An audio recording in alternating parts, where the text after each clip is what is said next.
Hey, and welcome back, everybody. So today we're on chapter 2, the very end. We're on page 27. Remember how at the very beginning, the very first poem of this chapter, The Deliverer, I said that there was one poem, this first one was linked with the one at the end of this chapter. So now that was a man muted, and this is a child crying.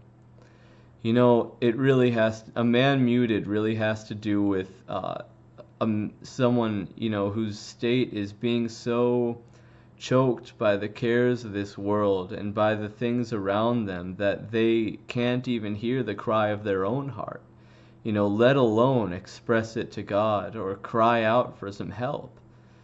This now is a child crying, and I think you'll see a very different picture. You know, when Jesus Christ came to the earth, there were all these kids that came up to him. And Jesus, instead of pushing them away, I've got, more important things to worry about. He said, by no means forbid them. He said, let them come, allow them, permit them to come near to me. For such as these is the kingdom of heaven. The kingdom of heaven belongs to little children who are willing to trust, who are willing to let go, who are willing to cry out and be dependent upon God in the midst of everything that they need. A child can't do anything to provide for himself. A child just comes, just trusts, just cries for help. This is a child crying.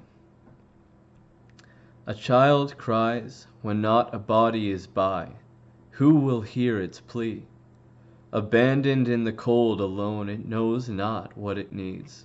It cries loudly out for mercy with an offering of bitter beads, in burning streams of eyes and face that it may be redeemed. It offers every bitter stream its burning eyes can make, bursting with a belting breath with all its lungs can take. Helpless and dependent, this is all that it can give. O child, crying without words, in faith you'll find your comforter. O child, know your word is heard. O child, you will live.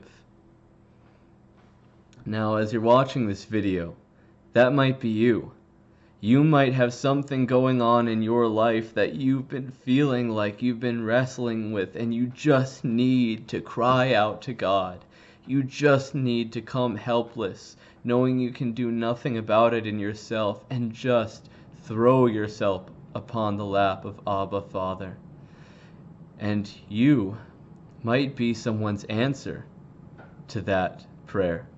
You might be the answer to that child's need, and God might be speaking to you right where you're at, that He has called you to be the answer to that child's cry.